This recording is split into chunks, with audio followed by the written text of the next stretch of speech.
is Darren and Sandy Van Stoy from Trekking the Planet. Hi, everyone. Well, Darren, thanks so much for sitting down and talking today about our PCT adventure that's finally over. Yes, Finally over.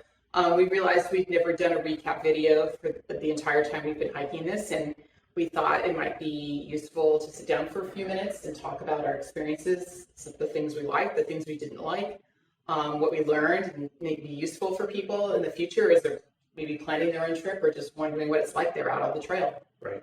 So, Darren, maybe we should talk a little bit about why we did this, sort of give a quick recap, and then talk sort of about the issues, some of the things we learned. It seemed like a good thing at the time. Yeah, it seemed like a good thing at the time. Kristen, our youngest daughter, had a friend who was doing it, who just graduated from college, and Dylan, yeah, and we were watching his PCT journey on social media, and we thought we could do this. This looks great. Looks really fun, really interesting, very challenging because we hiked a lot. We've done a lot of backpacking. And I had just finished running all the way across the United States, so this is an opportunity for me not only to go all the way this way from west to east, but from south to north as well. So A two-timer. So Yeah. that was pretty exciting for me. And we did a lot of research. We really tried to spend the time to read other people's blogs, read books, that sort of thing. We did a lot of prep. We created, I think, 27 boxes of our own resupply and really tried to control our food and made our own food and all these things that we thought would be helpful. We had a lot of the gear, so we thought that would be good as well. Part of the hike at first when we started north from the Mexican border through what they call the desert section, which is about 700 miles, because it was nice. We didn't have super long days. We enjoyed ourselves at night. It was a super bloom too, if you remember. Yeah, it was. It was beautiful. We had beautiful flowers in a few places. Although we did hit some snow, even in that desert section, we hit a snowstorm. At one point, we hiked through a snowstorm up by Big Bear. We also walked through some snowbanks, which I wasn't crazy about. Also got very hot at the end of that. Right, before the Sierra. Before the Sierra Nevada, yeah, we got very hot. It was in the 90s. Long water carries of 20 miles to these water caches. Also hit a lot of rattlesnakes. We had the snake hour. Between 8 and 9, we always seemed to see a rattler, I think, many days in a row. So that was sort of funny too. Exciting. It was exciting. And then we got to the Sierra Nevada in mid-June, which was a big accomplishment to hike 700 miles to get there, to Kennedy Meadows, where a lot of hikers sort of say that's the symbolic entry into the Sierra Nevada. We were really excited that we finally made it to more water, cooler temperatures, but then the real fun began, I would say. Right. Because then you're now going through the high Sierra. The highest point of the PCT is Forester Pass at about 13,000 feet. That was pretty hairy. There was still snow on the trail. There's this famous snowshoot that I knew about before we started, and it was pretty crazy. Yeah. And so we had to deal with snow at that pass, the next pass, Glen Pass. And then we also had to deal with a lot of snow melt. We went out to take a break in this small town of Independence, came back in, and it seemed like a third of the snow had melted just in that 2 or 3 days we were out. And the water crossings got a little bit hairy, and we made the first of several decisions to leave the trail and during our odyssey here, which was not a popular decision, and you were pretty upset about it. I just did not feel comfortable. I cried. Yeah, you cried. So we left the trail, unfortunately, and we skipped up to South Lake Tahoe, which was about 290 trail miles. Mm-hmm. And after that, we still did another 1,000 miles. Right. So we did 1,828 miles that year, which was great. After South Lake Tahoe, we went through Northern California, still hit some snow for more than I would have liked. Still hit some snow, still hit some river crossing, well, a lot of river crossing. NorCal was probably not my favorite part of the trail. It was just went on forever. California is 1,689 miles of the PCT, and it seemed like we were never going to get to Oregon. That's a lot. So, and there was some pretty parts. Bernini Falls State Park was beautiful. You got nice views of Mount Lassen, Mount Shasta. We saw some really beautiful stuff in the Trinity Gaps. Also saw some fire damage. And we were looking forward to Oregon because everyone had told us it was going to be so much easier. They said the green tunnel. The green tunnel, that would be flat. And when we got up there, it was great. But part of the problem was that I already started losing a lot of weight. I was losing, I think we decided about a pound every 3 days. Yeah. And I just couldn't eat enough food. I would eat 2 breakfasts and this and that. And when we were in the towns, and then when we got to Oregon, we needed to up our mileage to between like 18 and 20 miles every day to try to stay on a schedule so that we could get to the end of our trek before the snow started falling. So Oregon was a problem, and then I got injured. I got really bad shin splints and could barely walk. And Oregon was not, it was easier, but we still had down trees. We still had several river crossings that were pretty crazy as well. So then we ended our 2016 attempt at the Columbia River, and then tried to go back in 2017. There was actually flooding in the Sierra Nevada, so they canceled all the permits. Right. Didn't get back in 2018, 2019. We decided to go ahead and go up to Washington and start from the Cascade locks at Columbia River and do Washington. Right. So we went up to Washington and did about 317 miles or so, did southern and central Washington, very beautiful. Right. Mount Adams, Mount Rainier, lots of mosquitoes. Yes. Lots of mosquitoes, But lots of bugs. we were prepared for it, yeah. But very, very beautiful. Very nice section.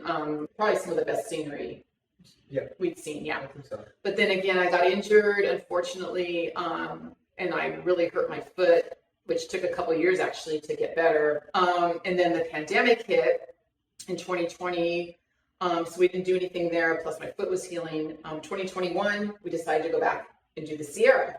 Right. And that was probably one of the best trips I've ever taken. Right. So fantastic. It was beautiful. So beautiful. There wasn't much snow that year. The water was still good. Bugs weren't bad. Evolution Creek and Bear Creek, which are two other dicey areas of the PCT, ended up not being a problem for us. We did have a lot of rain, and we had to wait out a lot of thunder and lightning storms. Right. But it was so beautiful and so amazing. And I think we really fell in love again with the PCT, and all the hardships we had sort of melted away. Right. Until the last 2 days. Yeah. When Dixie Fire. We were trying to finish up in South Lake Tahoe, and we hit smoke. Yeah. And what was the AQI on that, Darren? It was 400. There's just no way we can continue. Yeah, not safely.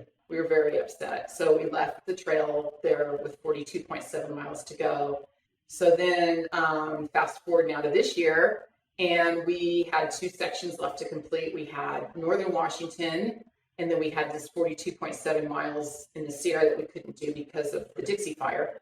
So we started off by going to Washington and doing that Northern Washington piece, and that was amazing as well. It was just vistas all the way to Canada. It was so gorgeous. But it's very beautiful. Yeah. Really beautiful. I think some of the most scenic hiking we've ever done. So many down trees.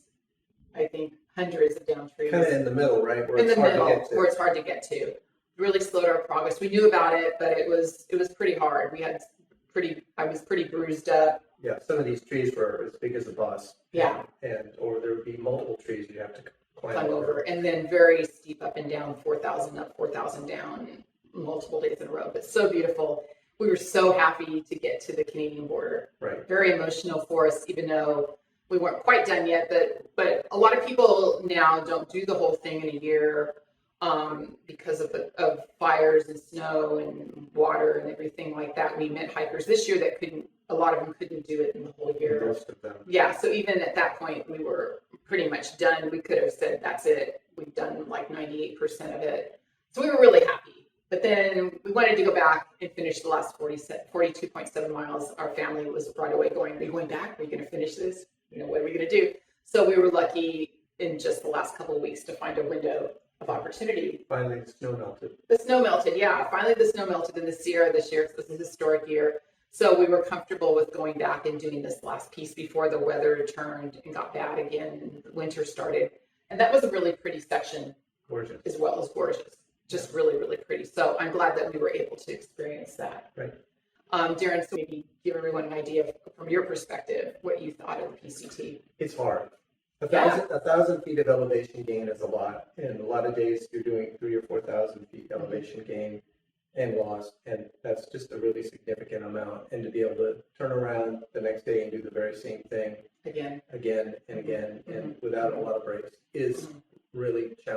running. So make sure if you're going to do this, to take some time and get into shape with some running or some weightlifting or All the above. or, yeah, just really get yourself in shape. A lot of people, unfortunately, are not in shape when they get there. Yeah, and pace yourself, I think, too, because even we only took 12 called 0 or off days during our whole entire Odyssey, and we ended up hiking 182 days with 12 off days. 12 off days isn't very much. But you had a really good plan, which is Yeah. we did 10, 10, 10, 10 for the first 4 days. And then we 12. did 12, 12, 12, 12, Right. 12. So really take it easy depending on when you get your permit. So it Yeah. is definitely a marathon. Yeah, it's not a sprint for sure.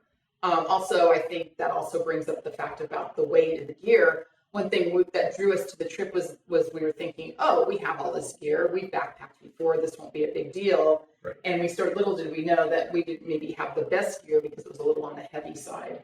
Yeah, and there's a lot of really extreme people out there that are doing this something called ultralight, which they may have a base weight without food, fuel, or water of 14 pounds, 12 pounds. I think I've even seen 10 pounds. Yeah.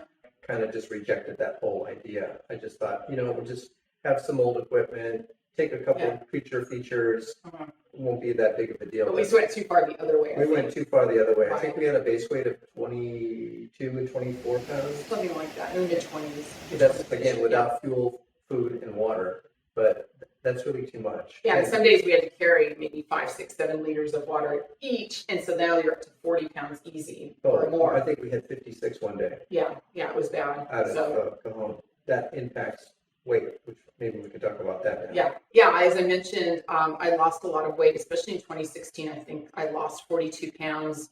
I mean, I got injured, which was a double whammy, but you also lost, I think, 30 pounds. Well, everyone's going to lose a lot of weight. Yeah. And so really, I call it weight management. Just make sure you're not losing weight too quickly. Right. It gets too late. You lose too much, and then you just can't make up. There's no way to make it back up. Right. Running 4,000 or 5,000 calories a day. There's no way you can possibly eat that much. Right. You'll be eating all day, and Right. you can't carry that much either. That's why the weight management, the other kind, on not carrying too much weight, is super important. The gear. If you can go from every 3 days losing a pound to every 5 days, Right. you're in a lot better position. I mean, and that sort of goes to the next thing, which is it's a cheap trip, but it's not a free trip. I mean, certainly you're not staying in hotels every night. Right. Like what we did in our missions trip we took earlier this year. So your camping seats, it's a lot less expensive, but you still have to eat, and you have to eat pretty well. Right. And you need to have gear, and gear fails on you, and you have to be replaced, and you have to be prepared for that. Right. And there's transportation costs that you have to take into account too, even though there are a lot of trail angels. I think maybe the last thing to talk about is the trail itself. It's in very good shape for the most part, except for some of these down tree sections in the wilderness areas. It goes through 48 wilderness areas. You're not allowed to use chainsaws or anything that's a machine to cut things up. So a lot of the wilderness areas maybe aren't so great, but the trail's basically in pretty good shape. I call it the Pacific Ridge Trail because it's very ridgy, and sometimes there's drop offs, and I used to have a really fear of heights, which I think has improved over all this. Right. But I think also what people maybe don't realize is there are unfortunately a lot of burn areas, Right. and those increase every year. Right. So that's a significant thing. If you're out there thinking it's going to be pristine, It's not pristine. It's definitely not. No, but it is some of the most beautiful hiking In the I world. think we've ever seen, Yeah. and definitely worth it. I would Sure. definitely, if you have a chance to do it, or even do a section. The sections have been nice for us because we could time them better now after our initial attempt. So I think that actually was great for us. Anything else? Are you got it? No, Anything else you think I of? think we covered it. Great. If you guys have questions or any comments, just let us know. And thanks so much for following our journey and supporting us.